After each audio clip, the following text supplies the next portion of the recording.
My name is Matthew D. Geronimo. I'm the Senior Managing Director at Floyd, Mergers and Acquisitions and Business Sales. This is a very short video about how to proceed after reviewing one of our business profiles. We have previously made videos on this topic, and this one is going to be much more to the point and directive. And I would ask that you just take a couple minutes to listen to the guidance that I provide. The business profile that you reviewed, in all likelihood, is all of the information that the seller is willing to provide prior to a due diligence period. That does not mean that your questions won't be answered. It just means that the seller wants to hold back on answering those types of questions until they know they have a serious buyer.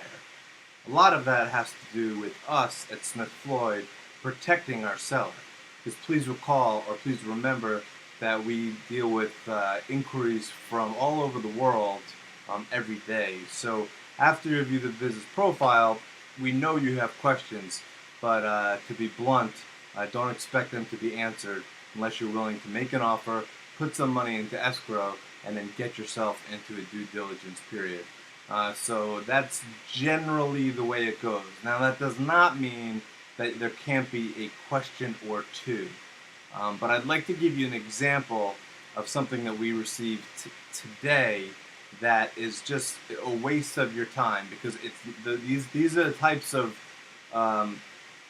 emails that we get after a review of the business profile that are just never going to be answered prior to getting an offer through the due diligence period. And I'm just going to read it so that you get a sense.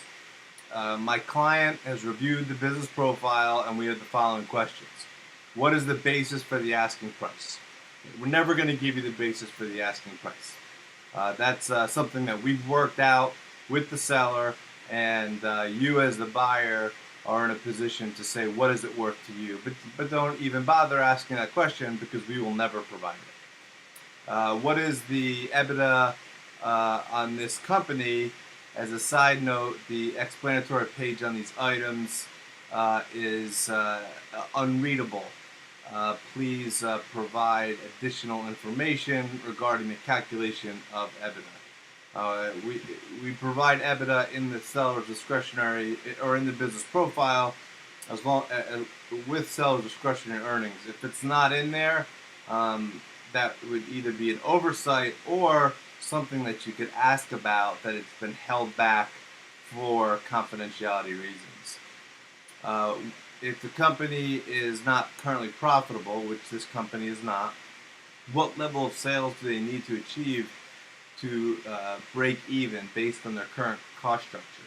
We would like to review the company's 3-year P&Ls and tax returns. Okay, it's not going to happen. You're not going to review anyone's tax returns until you're in a due diligence period. So please, just don't ask for it, because you're not going to get it.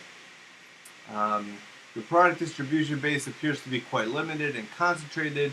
Who is currently stocking the item, and what's the weekly movement? Okay, that's a detail that's not going to be answered at this stage of the back and forth of a business sale. How many SKUs now being regularly made and stocked in stores? Is X the only current distributor representing the line? What is the current retail, distributor, and factory pricing? Does the company have any industry statistics which indicates if their products are growing, stable, or declining? What section within the store is the item typically stocked in? Do they now have freestanding floor or counter racks in stores? What is the maximum production capacity of their current equipment? Okay.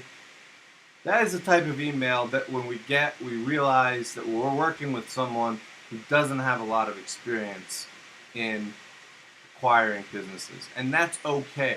We're here to educate, we're here to be patient, but we're also here to be efficient, both with your time and our time.